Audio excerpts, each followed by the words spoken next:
Dear students, the question is one of the important questions of this chapter. This is important question. Question is define internal resistance of a cell. Internal resistance को define करना है एक cell में. On what factors the internal resistance of a cell depends? Give the relation between EMF and TPD, electromotive force और terminal potential difference के बीच में relation देनी है. ठीक है बेटा. और also derive the relation for determining the internal resistance of a cell.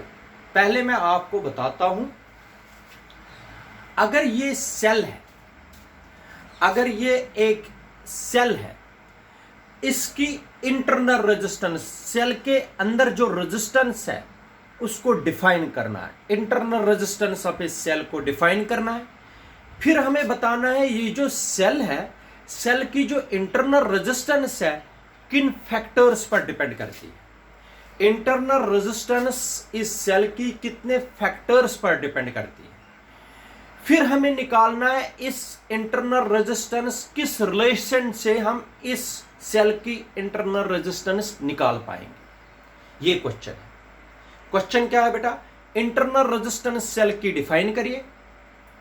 किन फैक्टर्स पर internal resistance of cell depend करती है. फिर आप लोगों को बताना है किस रिलेशन से हम internal resistance of a cell को निकाल सकते हैं. ये क्वेश्चन है. सबसे पहले internal resistance of a cell, पहला part internal resistance of a cell. यहां पर मैं आप लोगों को समझा दूंगा. सबसे पहला पार्ट है internal resistance of a cell. Internal resistance of a cell. Internal resistance क्या होती है पहले ये बताता हूं. इंटरनल रेजिस्टेंस बेटा एक्चुअल में होती है अपोजिशन, द अपोजिशन और obstruction offered by a cell to the flow of current. जब इसमें करंट चलेगी बेटा, कितनी अपोज करेगी, कितना ऑब्स्ट्रक्शन क्रिएट करेगी ये cell to the flow of current को. करंट को अगर ये सेल है बेटा, मान लीजिए ये है सेल, ये सेल है, ये मैंने सेल आप लोगों को बताई. यहां से इसमें करंट चल रही है. इस करंट को बेटा कितनी अपोजिशन कर रही है, कितनी अपोजिशन कर रही है इसकी इंटरनल रेजिस्टेंस, इसकी इंटरनल रेजिस्टेंस कितनी अपोजिशन कर रही है to the flow of current, उसको बोलते हैं internal resistance of a cell. The opposition or obstruction offered by a cell to the flow of current is called internal resistance of a cell. Internal resistance of a cell is denoted by small r. Small r से denote करते हैं and its unit is ohm. मैं फिर से आप लोगों को बता रहा हूं. देखो, आप लोगों ने देखा, मैंने ये समझाया भी आप लोगों को अभी. अगर ये कोई सेल है, आप लोगों ने चाहे वोल्टिक सेल है या लिकलांची सेल है, इस सेल के अंदर इलेक्ट्रोलाइट होता है. ठीक है बेटा. एक प्लेट ये होता है और दूसरा यहां पर होता है.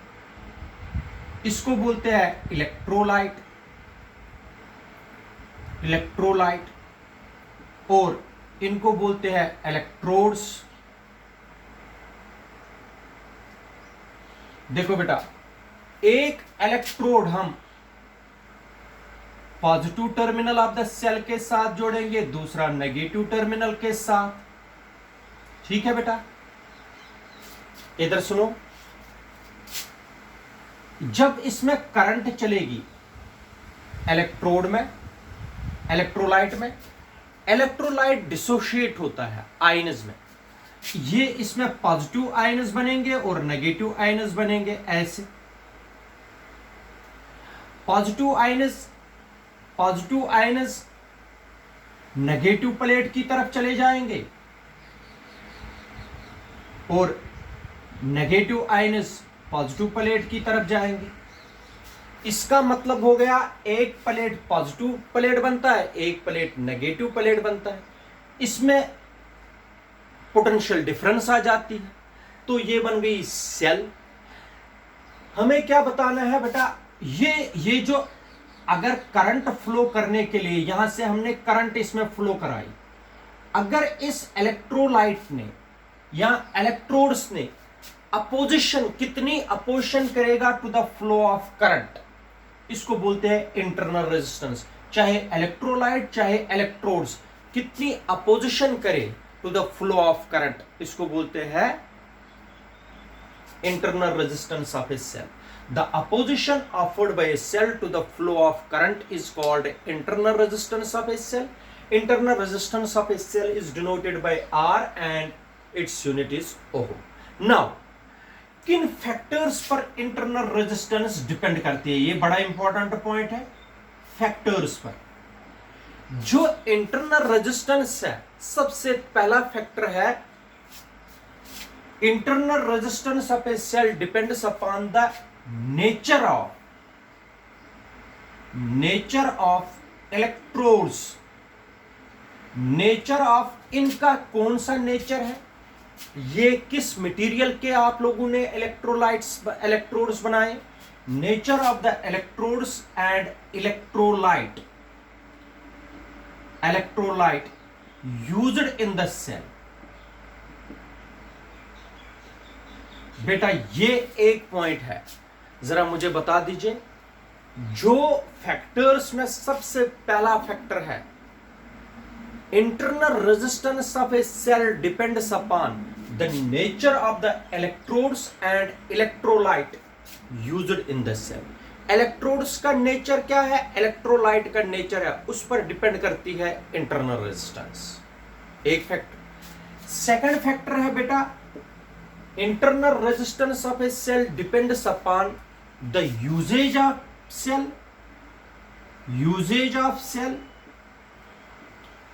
and passage of time।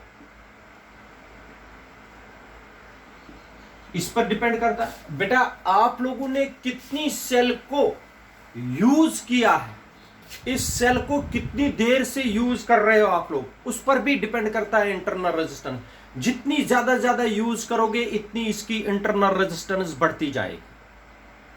और अगर आप लोग इसको यूज भी नहीं करोगे, ऐसे ही नई सेल लाई आप लोगों ने अपने ड्रॉर में रख दिया लेकिन यूज नहीं कर रहे उसको, तो इसकी with the passage of time इसकी रेजिस्टेंस इंक्रीज होती जाएगी, इसकी जो कैपेसिटी है वो खत्म होती जाएगी, चाहे आप यूज करो या ना करो।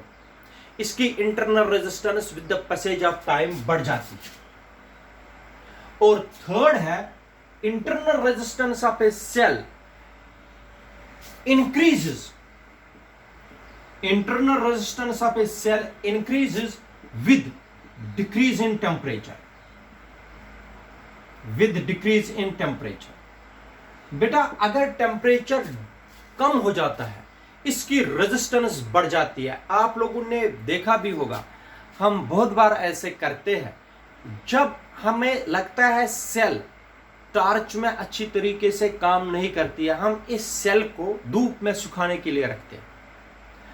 उस वक्त क्या होता है, इस टेम्परेचर बढ़ जाता है, इंटरनल रेजिस्टेंस इसकी कम हो जाती है, करंट इजिली फ्लो करती है। इसका मतलब हो गया internal resistance of a cell increases with decrease in temperature. इसीलिए आपकी गाड़ियां जो विंटर में जल्दी स्टार्ट नहीं होती है, आपकी स्कूटी जल्दी स्टार्ट नहीं होती है, किसमें? शाबाश बेटा, विंटर्स में। क्योंकि जो उसमें बैटरी लगी होती है, बैटरी की रेजिस्टेंस ज्यादा हो गई होती है। Increases with decrease in temperature. Temperature कम होता है, इंटरनल रेजिस्टेंस सेल की इंक्रीज होती है, therefore it needs a large amount of current to start.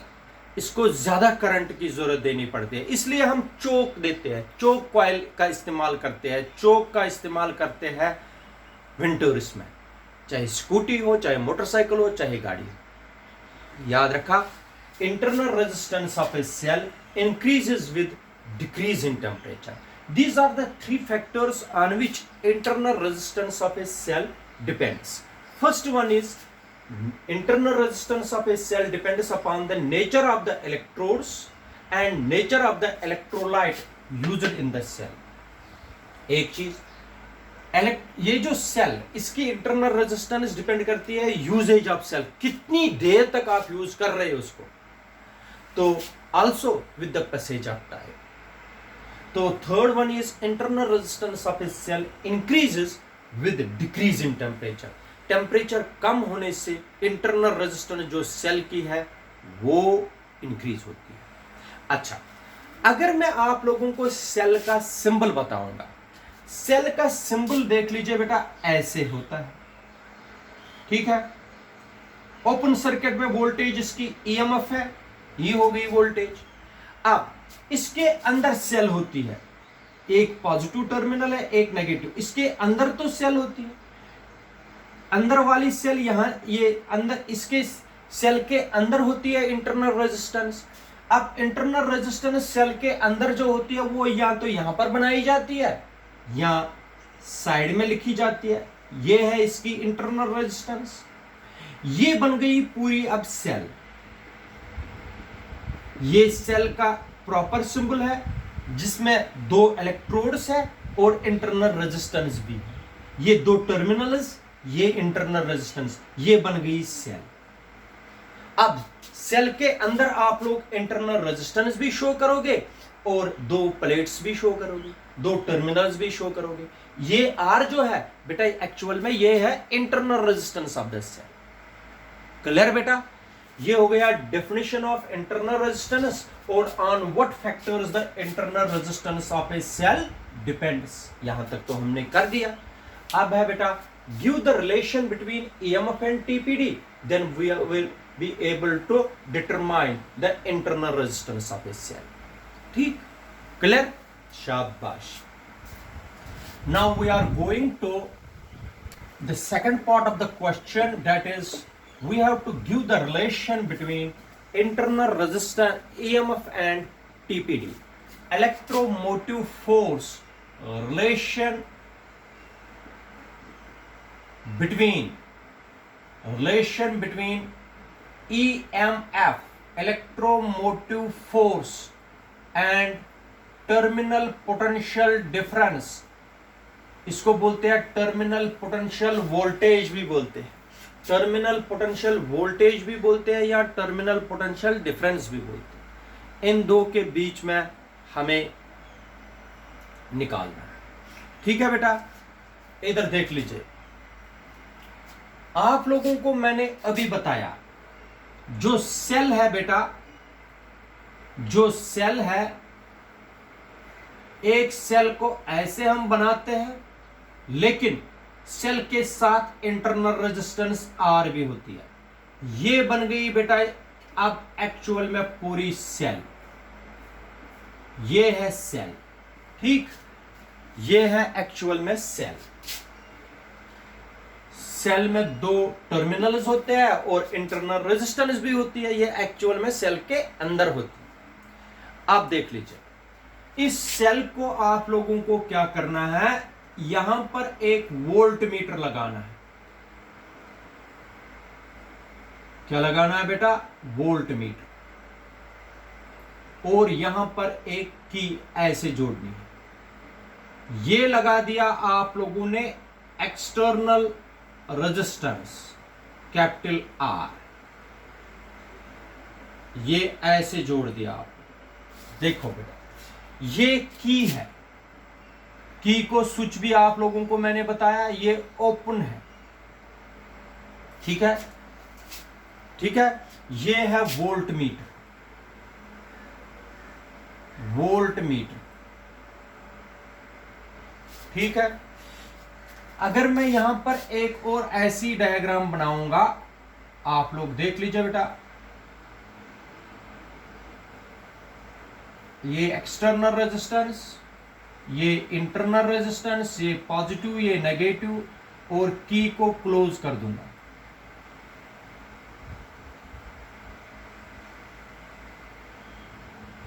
ये कैपिटल आर, ये बन गई फिर से सेल,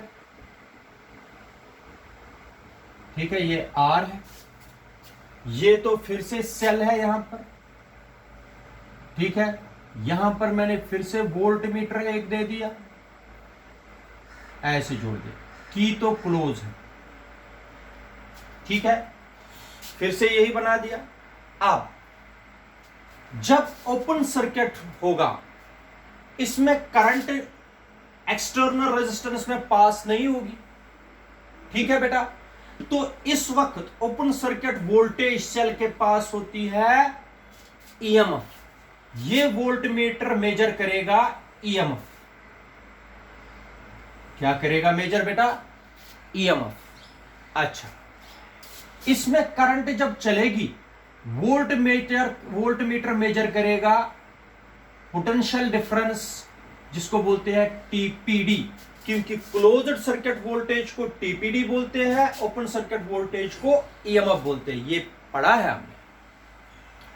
अच्छा, जो करंट पास होगी इस वोल्ट मीटर में, या जो करंट मैक्सिमम करंट जो फ्लो करेगी, अच्छा एक मिनट, ये जो रेजिस्टेंस है, टोटल रेजिस्टेंस कितनी है बेटा? टोटल रेजिस्टेंस एक ये आर है और ये आर है, हो गया आर प्लस स्मॉल आर, ये हो गई टोटल रेजिस्टेंस। अच्छा, current I is equal to कितना है? शाबाश बेटा, total voltage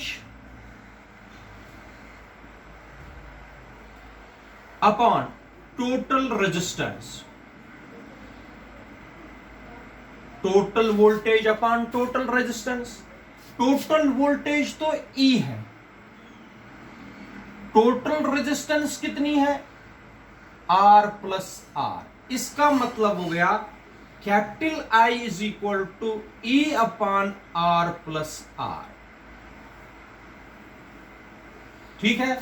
this is equation number first. इधर देख लीजिए, ई किसके बराबर हुआ? इसको क्रॉस मल्टीप्लाई करिए, आई आर प्लस आर, ठीक है। ई को E is equal to I into R plus I into small r. This is equation number second, ठीक है, ठीक है। अकॉर्डिंग टू ओम्स लॉ, जो पोटेंशियल डिफरेंस है V है, अकॉर्डिंग टू ओम्स लॉ,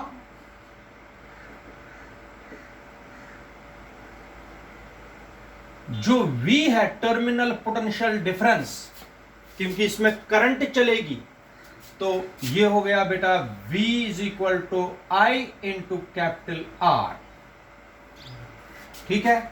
ये IR के बजाय क्या लिखेंगे बेटा? V। इसका मतलब हो गया this implies that E is equal to V plus IR। ये है बेटा, ये है बेटा टर्मिनल पोटेंशियल डिफरेंस, और ये है potential difference across internal resistance. याद रखना बेटा, E is equal to V plus IR। इसका मतलब हो गया this is equation number third. यहां से EMF है और यहां से टर्मिनल पोटेंशियल डिफरेंस है। This is the required relation between EMF and potential terminal potential difference.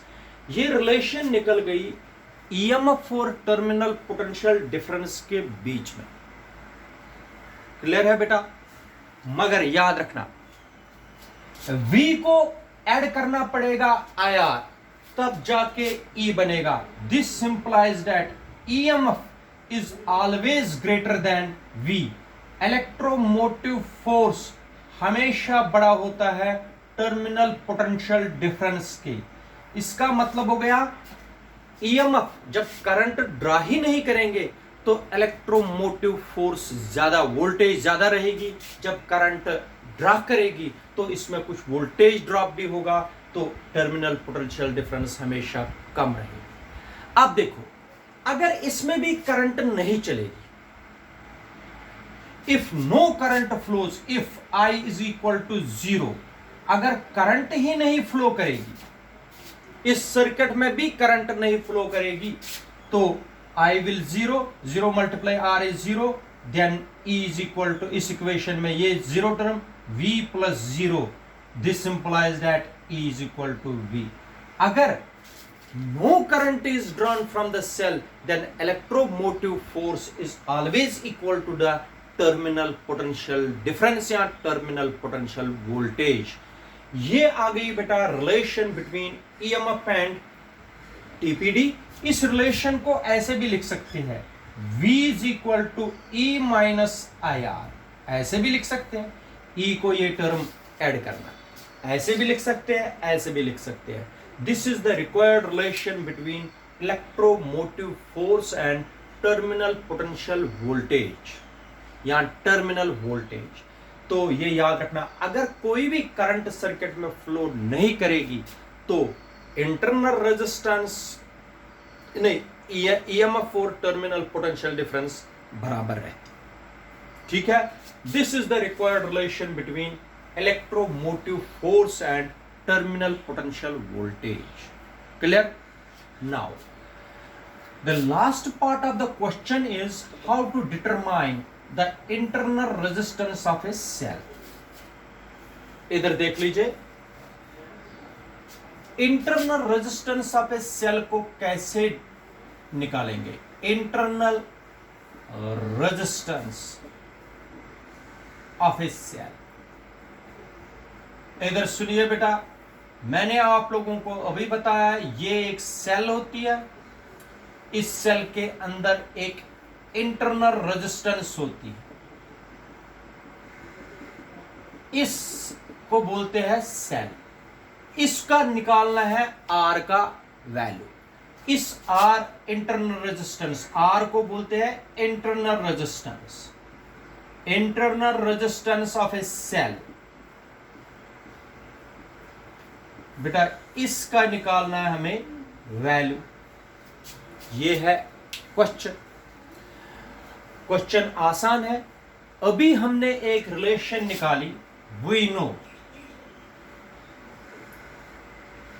Circuit में हमने अभी बनाए circuit, we know I is equal to E upon R plus R. This is equation number first. इससे पहले वाले हमने किया था।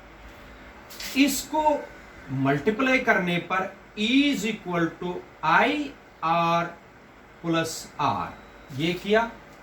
ठीक है, तो आप लोग बता दीजिए, या एक minute, this is equation number मान लीजिए फर्स्ट। ठीक है, according to Ohm's law, according to Ohm's law V किसके बराबर है बेटा, आई आर।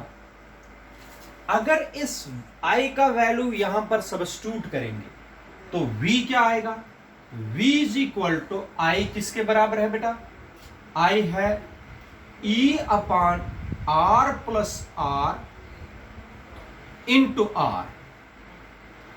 ऐसे ये I का वैल्यू यहां पर सब्स्टिट्यूट कर दिया। V है टर्मिनल पोटेंशियल वोल्टेज, E है EMF। हाँ, इस टर्म को इधर लाओ, इस टर्म को इधर लाओ, शाबाश करिए। क्या आएगा बता दीजिए, क्या आएगा बेटा, ये आएगा R plus R is equal, R plus R is equal E R upon V। ये मैंने इधर लाया, ये मैंने ऊपर लिया। ठीक है, अच्छा, small r is equal to E R upon V minus are.